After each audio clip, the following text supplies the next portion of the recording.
Hello and welcome back to the channel. And today we're going to be talking about some of the top quarterbacks in the draft. And I thought I would do a throwback to back in 2021, 2022, and do a tier list here, right, of these quarterbacks.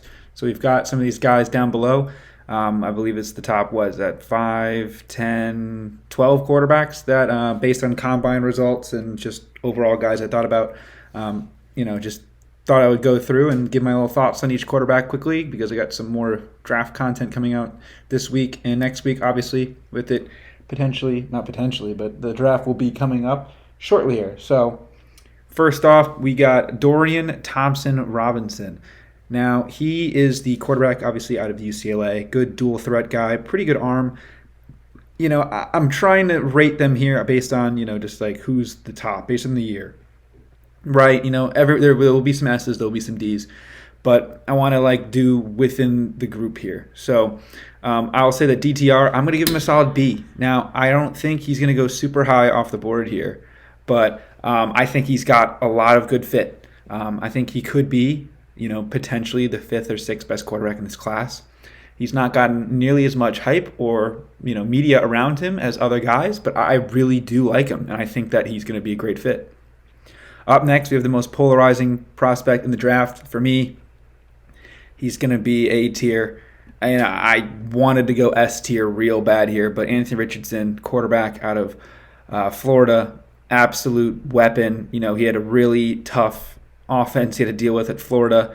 I keep saying, imagine if he played in Ohio State's offense, he'd be number one, no questions asked. He had issues throwing the ball, but he was throwing to a lot of tough receivers. I do think that he's going to surprise people, especially if he goes to a good fit, right? If he goes to a team like the Colts, I think that fit is unbelievable, and he could be a generational talent and be as good as Andrew Luck was for them, and really speed them up and win the AFC South, no questions asked, no problems. So I hope he goes to the Colts. I hope it works out well because he's an absolute dog, and his ability and his athleticism will bail him out. He doesn't have the greatest. Well, he's got the really good arm, but he doesn't have the best accuracy. But we've seen it before where recently, of course, Josh Allen is the guy that bails everyone out nowadays. His ability to improve on a really bad accuracy has kind of helped get him, elite quarterback status. And I think that, with Richardson being so athletic, you can hit. It's easier to hit open receivers when there's less defenders because they're worried about you running the ball, right? Get some one-on-one outside, get some guys like Michael Pittman or Mo Alley Cox. They got a bunch of big tight ends. I think it's a really, really, really good fit with him going to the Colts. Maybe learn a bit under Shane Steichen and behind Gardner Minshew for the first few games, but coming in maybe after the bye week could be really potentially good for him. But I think he could start day one because he's that athletic and that good. Up next, we got Max Duggan. Now, again, I'm a Michigan fan. This isn't hating on Max Duggan, but he's a bit smaller, not as athletic as he needs to be. Granted, he ran the ball a lot in the 1 or 2 games people watched. He was hitting a lot of open guys. Really good scheme by Garrett Riley. I think Garrett Riley is a main reason that he even could get drafted. Now, Garrett Riley is, of course, brother of Lincoln Riley. He's over in Clemson now. I think that's going to be really good for Clemson going forward. But Max Duggan, D tier here, I think he's going to be an undrafted free agent or a 7th-round guy. I'll talk more about those going forward. C.J. Stroud, Ohio State quarterbacks, historically have never done anything at the pro level. Again, I'm a Michigan fan, so I'm not trying to be hating there, but it's just me talking. He's the best one I've seen in a very long time. Again, as a Michigan fan, thankfully the last 2 years it hasn't been the case, but as a Michigan fan, I see a lot of Ohio State's offense, usually at the expense of just dominating my team, whether it be Zeke Elliott, Dwayne Haskins, Braxton Miller, Cardell Jones, the list goes on, JT Barrett, right? He's been the best one I've watched in a long time. So I do have him in the S tier. I think he might be the first Ohio State quarterback to do it. And it's ironic that Ohio State fans will have to have him be their champion to finally be a good professional quarterback, and he's the one that couldn't beat Michigan. So it wasn't his fault. It was the cast around him and the incompetency of their coach and the coordinators. But he played his ass off. He did everything he could. But we'll see what goes forward here. Up next, Hendon Hooker. Gonna have him a little bit in front of DTR here in the B tier. It's just his age. His age really hurts him. It's interesting to see when these new schemes come up in Tennessee, right? Because obviously he's a quarterback, was at Virginia Tech, transferred, and was at Tennessee the last 2 seasons. It's interesting to see what is going to happen with this Tennessee scheme and whether or not it was the scheme or if it was Hendon Hooker's really good. He had a lot of really good interviews, especially with like Rich Eisen and with the McAfee show with Pat McAfee. He's a smart kid. He's elite. He's an older quarterback, can step right in and start if needed to. I think if you put him in a scheme like McDaniels, if the Raiders get him late first round, maybe with their second round pick, I think that could be an absolutely perfect fit. He might sneak into the late first round. Maybe the Seahawks take him with their second first round pick. Maybe the Lions. I wouldn't like that, but he's a really, really, really smart player. He's got good wheels. The cons are that he kind of stands in the pocket and does a quick one read and then continues on. But I do think he's going to make a lot of noise. He could be a very, very solid backup quarterback for a long time in this league.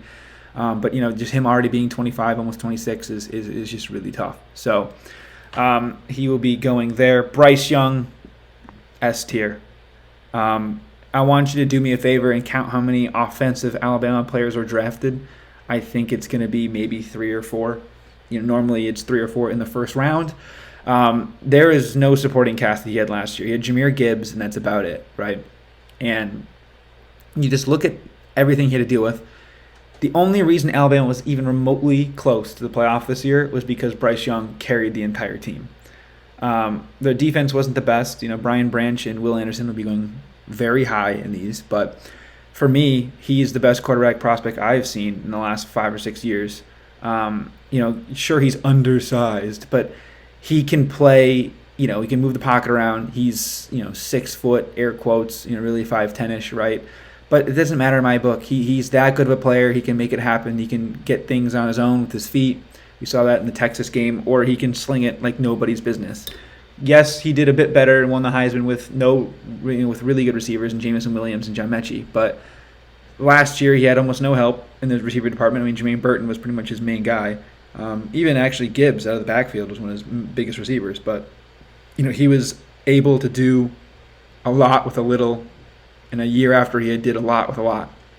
So he arguably played almost better last season than 2 years ago when he won the Heisman. But I think he's a no-brainer pick, number 1 overall. I hope, for the sake of Panthers fans, that he goes number 1 overall because he is a very, very, very special player. Up next, a bit off the board, but one of my favorite players watching college, Malik Cunningham, quarterback out of Louisville. Broke all of Lamar's records, but obviously played a bit longer, so it's kind of expected. I have him actually at the end of the B tier. I really do like his game. Obviously, he needs a bit of work, but in the right scheme, he can be really good.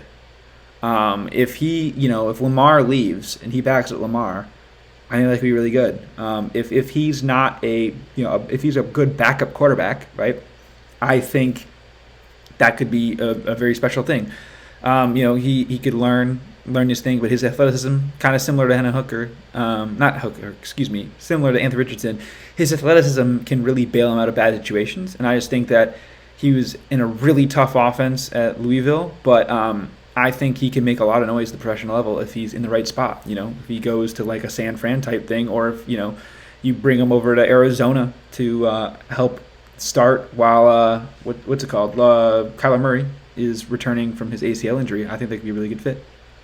Up next, Jake Haener. Pretty polarizing prospect for me. C tier, just an average quarterback, man. Was pretty good at times in college over at Fresno State.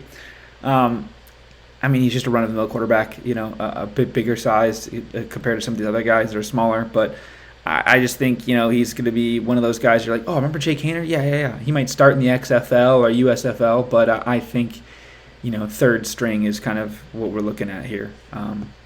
Aiden O'Connell, D tier. He was a quarterback for Purdue. He played all right. Obviously was going through a ton off the field, especially when he played Michigan. But there was some pretty good weapons he's dealt with the last few years, kind of made him better than he was. With receiver Bell, the name escapes me right now, and then Charlie Jones last year. I just really, really unfortunately don't like him, and I think he might go as probably the 6th quarterback off the board, and I think that's crazy. I think guys like DTR and Malik Cunningham, way better picks. Clayton Tune, Going to put him with Jake Haener. I'll put him a little bit higher. Quarterback at Houston for a long time, playing a while, doing his thing out there in that offense. What can you really say? He did his thing. Another Group of Five guy. Him and Tank Dell had 1 billion touchdowns, 1 billion yards. Was it a system thing? Maybe. I think it's a bit less of a system as a few of these other guys, so that's why I have him as the top of the C tier. But kind of similar to Jake Haener. He's a guy you take it, the 6th round, 7th round, and maybe he starts a game in emergency.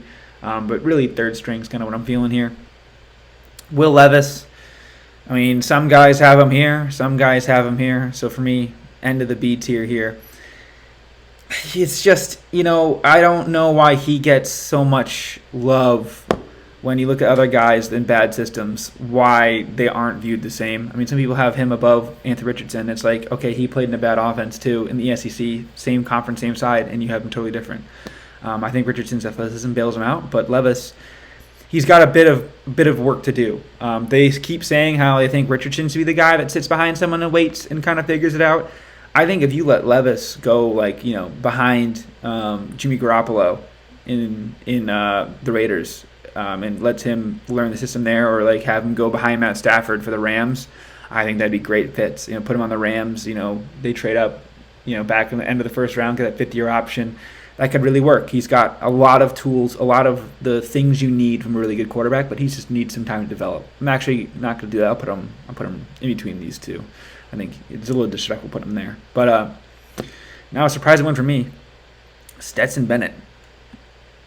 I've been hard on him before. I don't think he gets drafted. He's a little undersized. He's a winner, man. I think he'd be a really good guy to put in your quarterback room. Right behind Hooker, same age. Hooker's got a bit bigger size, bit more frame, but Stetson Bennett's got wheels. There's something to be said about you're the starting quarterback for a team that that lost 1 game in 2 seasons and won 2 national championships, upsetting Alabama and creating a new dynasty. That alone should get you drafted in at least the 5th or 6th round.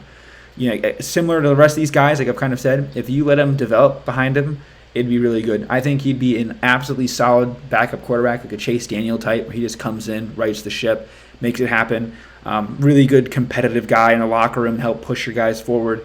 Good locker room guy. Obviously, I know he had a little bit of problems off the field, but yeah, good quarterback room, morale guy, help push the team up. Great scout team quarterback. I think that there's actually a future. I know some of my friends that know me when I was hating on him and saying he wasn't going to get drafted high or anything, especially my Georgia fans. Shout out Duke and Colin. Might be like, hey, he's switching up on us right now. And yeah, I am. I've kind of thought about it more, and I do like his game enough to the point where I think he would be a solid, beginning of the day 3 draft pick. Round 4-ish, round 5. I think he could be when he goes. And I think that he should be probably the 6th quarterback off the draft. If it was me, I would go Young, Stroud, Richardson, Levis, Hooker, and then either DTR or Stetson right behind him. So that's what I have. Let me know down below what you think. I'll link this tier maker. So if you want to make a response video or response thing, you can either tweet it at me or comment it down below in the link. But let me know what you guys think about here. And thank you for watching. We'll see you next time. Peace.